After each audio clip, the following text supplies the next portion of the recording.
Well,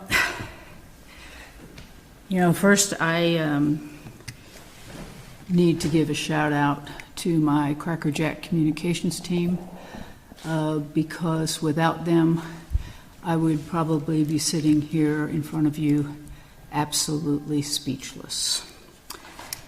That, fellow Kansans, I wish I were speaking to you today with better news.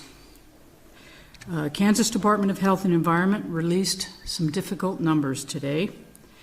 We now have 1,046 confirmed positive cases of COVID-19 in Kansas, reported from 57 of Kansas's 105 counties, and there have been 38 deaths. It's 38. Additionally, last week I shared that the Kansas Department of Labor received 877,000 calls in just one day. It's a volume never before seen in Kansas history. On Monday, that record was shattered when the Unemployment Division received 1.6 million calls. This staggering number speaks to the profound and lasting impact coronavirus will have on our economy and the lives of our people long after the virus itself subsides. It's been a little over a month now, and we have seen record growth rates in every major category we are tracking. As projected, the numbers continue to increase with each passing day. As I've mentioned at prior briefings, we anticipate this trend will continue for at least a few more weeks until we hit our peak infection rate. While we remain confident that our mitigation efforts are effectively helping to slow the spread, today's 11-count uptick in mortality put us on alert. It was a nearly 40% increase in the death rate from yesterday and was the highest single-day jump in COVID-19 related deaths we've seen in Kansas to date. I only share this to underscore the very grave danger coronavirus continues to impose upon all Kansans. The last few weeks have been nothing short of miserable for all of us. But the reality is that COVID-19 lives among us now, and even after we flatten the curve, the threat won't be truly eradicated until a vaccine is developed, manufactured, and made widely available. Tragically, more lives will be lost in the coming weeks, here and across the nation. In fact, earlier today, New York reported a death toll that has now surged past that of the 9/11 terrorist attack. My daughter and son-in-law live in New York, and I fear for their safety every single day.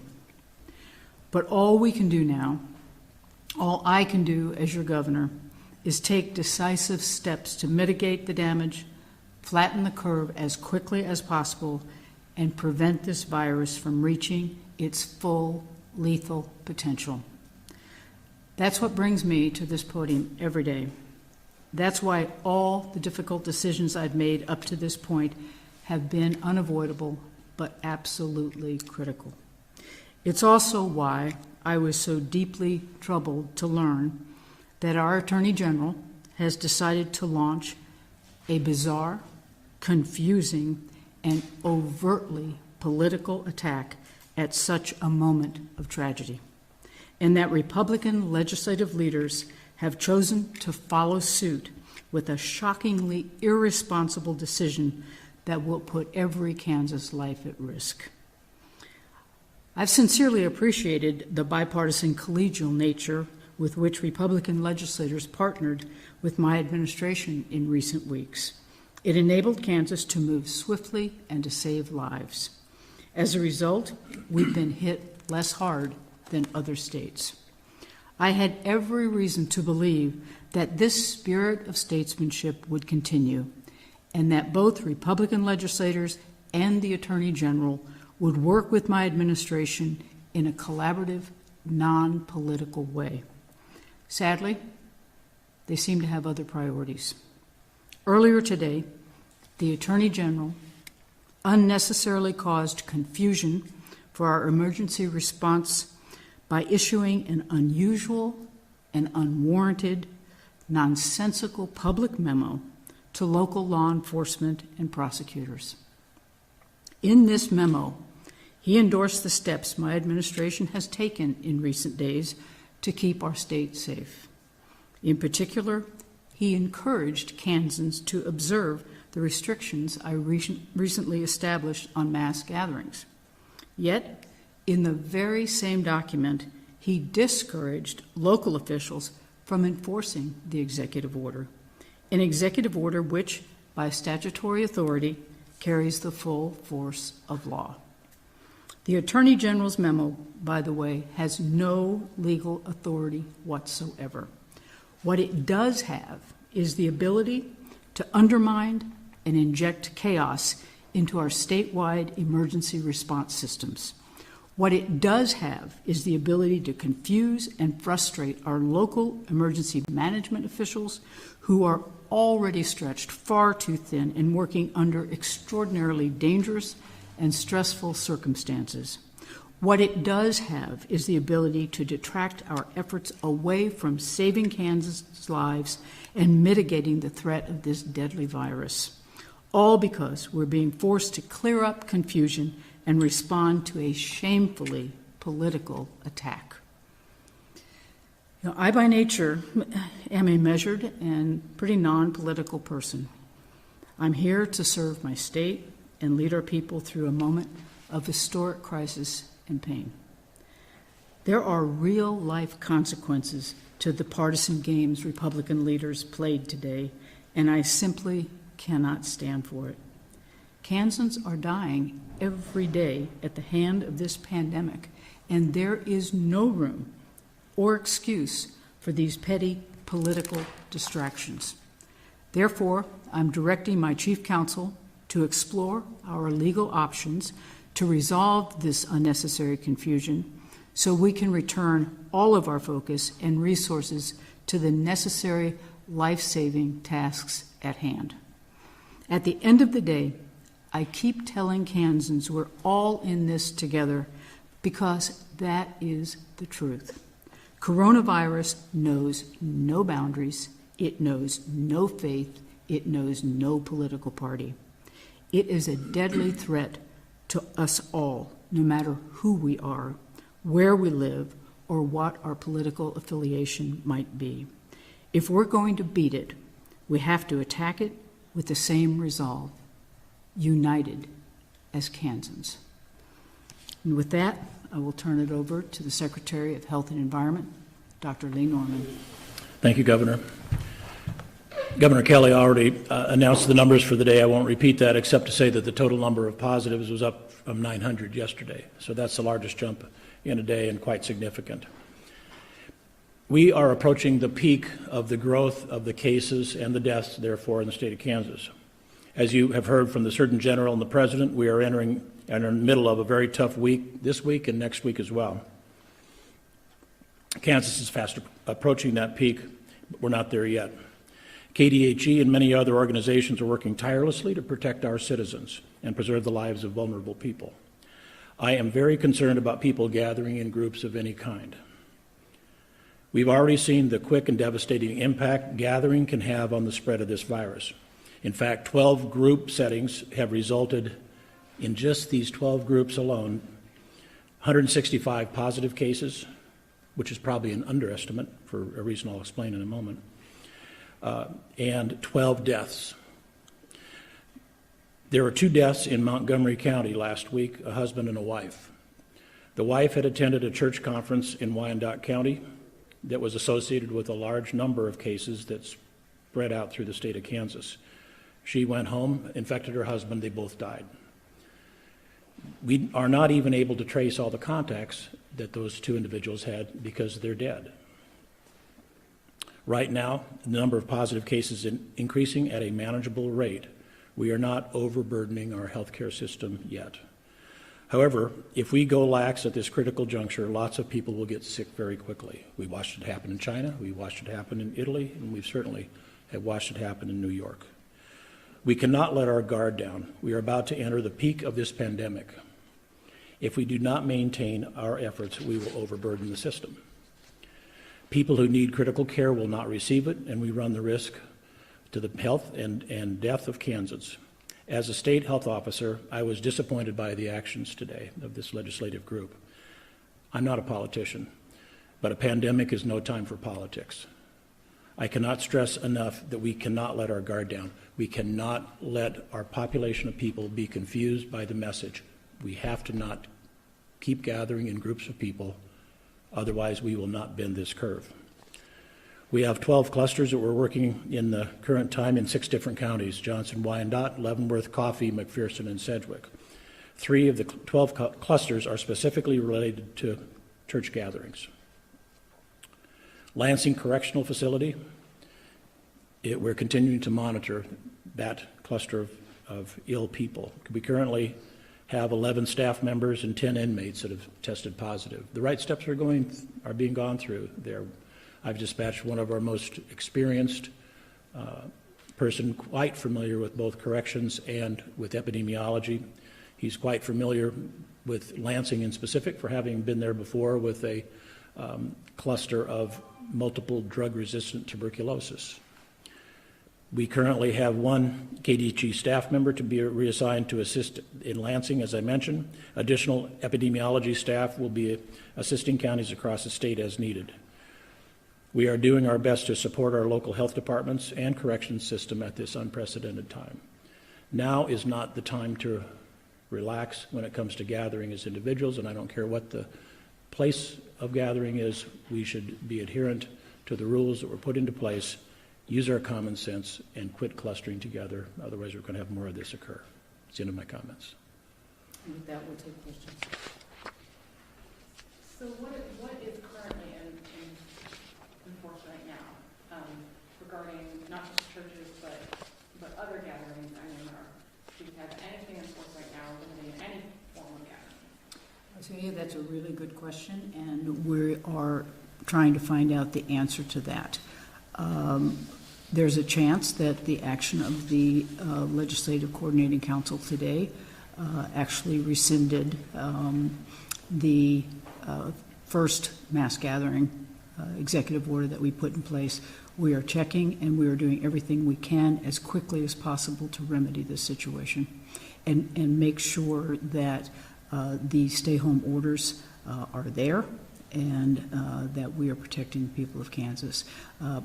But I will say, even if we run into a legal snag here, I would encourage the people of Kansas to still act as if all is well and those orders are in place. Will you issue any sort of, I mean, would you take maybe a second step that might be to issue an order that applies to everything but churches, if that's the snag? We're exploring our options right now, and we will figure out what we need to do as quickly as we possibly can. We understand that this has created chaos and confusion. This may be a little bit more trying to focus your response to Celia's question, but how soon would you foresee going to court over this and challenging the LCC's action? You know, like I told you before, the legal counsel is looking at what our options are. Nothing is off the table. We will do what we need to do to make sure that what is in place is in the best interest of Kansans. How soon would you expect him to make a decision? We are exploring it now. We will make that decision, and we will do what we need to do as quickly as we possibly can. Before this happened today, you guys have both made it clear you don't want gatherings, 10 or less is all you want. Yet the farmers market is supposed to start this Saturday, and they are exempt from this rule.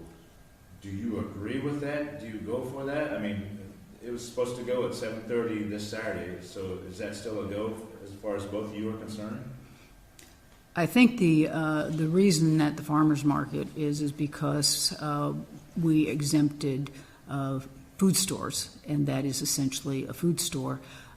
I would hope that they would, like many of our brick and mortar grocery stores have done, is put in common sense procedures to ensure that people are not unduly exposed. Secretary, you agree with that? The Overland Park Farmers Market canceled. And I think it was in no small measure because of the hate mail and the promises to boycott it anyway. I agree with Governor wholeheartedly that if people can distance themselves as the guidelines are out there, then they should be fine. But people don't do that. And again, what I keep wanting people to focus on isn't what the rules are and how to skirt around them, but to say, I don't feel like I can be socially distanced in X or Y or Z place, so I'm not going to go. And I think the strongest message we can give to, in this case, a farmer's market, is by not showing up. Do we know how this is going to apply to businesses that were told to close? I'm sorry, the legislative action today, no. Like I said, we are really looking at applications of the legislative action that took place today. We should have a much better grasp of that within a number of hours. Governor, did you run the original order past legal counsel before issuing that executive order? My legal counsel are the ones who put it together. So they, I imagine, I think, do they believe that it's constitutional? Yes.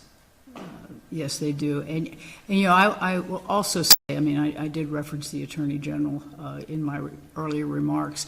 And, you know, we have been working closely with the Attorney General's office, among other attorneys within the state system, before we do any of these executive orders. So they have been part and parcel of all of them up to date. Are you saying that A.G. Schmidt read in advance that executive order regarding? I'm not sure if the Attorney General did, but his office? I'm pretty sure that his office was fully informed. So do we know what's going to happen in the next few hours as far as any clarifications on these things? No, we don't. I mean, we're looking at it. Remember, this just happened, and so we've got folks out there right now really doing a deep dive on the ramifications of the legislative action. You know, all I can tell you is what I've already told you, is that this has created confusion, this has created chaos, and it has distracted us from dealing with the other issues that really need to be attended to. You know, this crisis is not going away. You know, we just reported, you know, the largest number of new cases in a day just moments ago, the largest uptick in the number of deaths from coronavirus. This is very serious. My attention, Dr. Norman's attention, and the entire administration's attention needs to be focused on measures we need to take to preserve the health and safety of Kansans. Being distracted by this is not in the least bit helpful.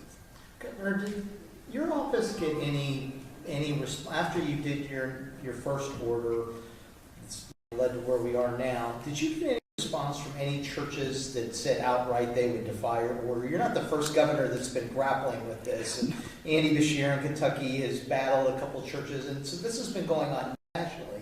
Had you got anybody that just said outright, Governor, we're not going to do this? No, absolutely not. You know, and I know I've seen what's gone on in Kentucky, in Louisiana, in Texas. We have had none of that. You know, it's been just the opposite in Kansas. You know, I have had a great working relationship with faith leaders from all over. Was on the phone with them yesterday, letting them know that we were going to be issuing this executive order, and to a T, all of them had already essentially implemented this anyway, and they were doing remote services, drive-in services, and you know, it was not a problem for them, but they all supported this action. And I was on the phone with them again this afternoon, and this was before the Legislative Coordinating Council took action, but they knew this was going to be discussed, and again, they all stayed, you know, firmly behind what it is that we're doing. I have no doubt that faith leaders all across the state of Kansas support what we did, are glad we did what we did.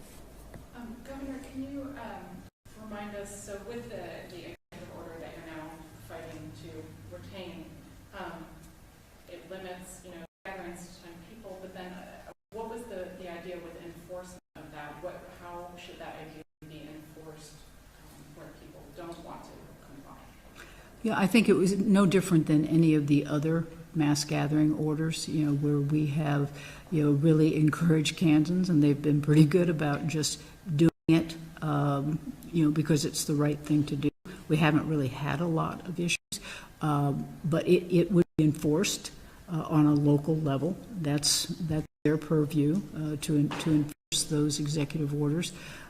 And I honestly know of very few times when local law enforcement has had to go in Kansas.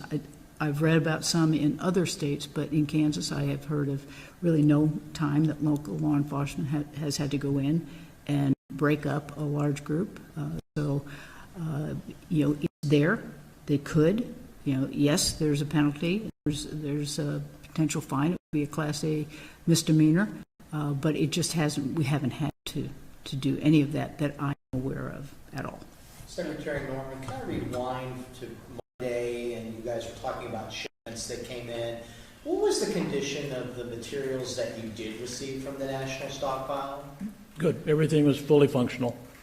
Yeah, it's not something that's been sitting in a dusty old warehouse with, elastic failing. It's all grade A stuff. Reports from other states getting kind of rotted masks, and just wondered maybe they just got that. We've not seen that as a problem here. More systemic. Does the blocking of this order also affect the order of staying home, the order of staying home? Is that? Yeah, I just addressed that in a previous question. We don't know. That's one of the things that we are looking at. We're concerned that may be the case because in order to issue this executive order, you ordinarily have to rescind the one before. So we don't know if revocation of EO 18 restores EO 14. That's what we're looking into right now to find out. Governor, if I may interject to your question earlier about when will things, will this change how we return to commerce, return to business? And one of the things that I wanted to point out was we've talked a lot about forecasting, and I think it's fascinating that forecasting is a very scientific process that brings in lots of different variables. And what we're learning, and we're getting more and more experience every day nationwide to forecast when we're going to peak, because we keep talking about that. The two biggest drivers for when a state or a local area peaks are one, and this is the most significant thing, how soon or late did you close schools down in your area? And to the governor and her staff's credit, that we were very early on, which brought our peak much closer to the current time. The second most important thing, and you've heard me harp on this, is how much do we socially distance and how much do we limit our travels, our personal, our people movement. And that is the second biggest variable in terms of death rate, new cases, hospitalizations, ICU rate, and ventilator use. We were doing so well and with the limitation on and the discontinuation of classes, extremely strong. That moved everything earlier. In this case, earlier is good and lower on the curve is good. The action today, it just flies in the face of that. And I hope it doesn't have a negative impact on commerce, but that would be a predictor that it could. Hopefully people, despite what we heard today, will still say these guys are serious about it and we're going to stay home and really pay a lot of attention, if anything, to redouble the amount of attention, because we do not want to lose ground. And Governor, you said so far things have been kind of going well as far as not receiving a lot of pushback, and now that this has happened, is this going to change maybe how you present ideas or go about making these orders? We need to get through this first. I'm hoping that this doesn't have lasting damage or doesn't do lasting damage to the relationships that I've had with my colleagues across the aisle or with the Attorney General. But there's some repair that's going to need to occur. This really was a very unnecessary and strictly political move, and it's beyond disappointing. Secretary, as Kansans try to understand how our hospitals are doing and the capacity, as they fill up, some hospitals are kind of releasing scorecards that tell the public each day, this is how many ICU beds we have, this is how full we are, and about their supplies. And I'm wondering, do you think that it's wise for hospitals to release this kind of information or not? And on the ground information about how full things are day to day? Yes, the question was, how do we know the status of hospitals, essentially? Yeah, And public and KDH. yes, we have all that information. We have it updated daily. For example, I can tell you that in Kansas today, we have 103 patients in the hospital that are positive for coronavirus. And we know that from date, that's an increase of 2 from yesterday. We know how many patients are waiting for lab results. So we do have that day in, day out. And we have calls frequently with hospitals to always know. And I announced on Monday that it was somewhat of a relief that the example I gave was KU that had 33 on Monday and it had 33 on the prior Friday. It was a little bit different, 33. But we know from moment to moment, day to day, what the numbers are. And quite honestly, we're not at capacity yet. We have a lot of ability to surge in terms of the beds and the type of beds. Can we do that forever, and can we do it with an increasing number? No, we want to level it off. But we do have that. And I think I've made a career of being transparent with the public, not about patient privacy issues. We keep that very close. But when it's on things that the public needs to know, and particularly, to reassure that it's safe. Because one of the things that we do want to have happen now when people have emergencies to stay home, and when they really need to be seen for something other than what might be coronavirus. So I think that transparency is important. One more question? Have you given any, state by state gradually as they hit their 30-day or they hit their stay-at-home order mark have been extending in Illinois, Washington, a handful of other states? I know we're still a week or so away. Have you given any thought about maybe needing to extend it? Well, actually, those were exactly the kinds of things we were thinking about and talking about when this all happened. So this is the unnecessary distraction I was talking about, because, not only do we need to talk about things like that, but the fact of the matter is we really need to be talking about, what strategy are we going to have in place to rebuild our economy when we're able to open back up, and how are we going to do that? That's going to be incredibly complex.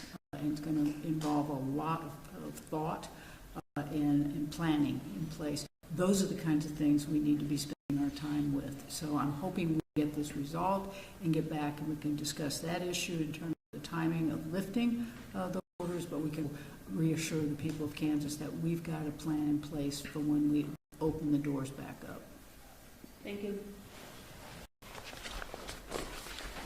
Right now, the ban for the churches, anybody can gather now. That ban is off. Bottom line, people can go ahead and start gathering if they want. Yeah, but don't tell them that, okay? Is that true, though? Is that what you're thinking? The way it's right now, people can start having concerts and whatever else. I believe you're right, that we do not have an order banning the size of the gatherings. If you remember in the first order, churches were exempt. Most of them have voluntarily imposed those limits, and I have no doubt they will continue to do that. But technically, right now, they probably could. I wouldn't suggest it.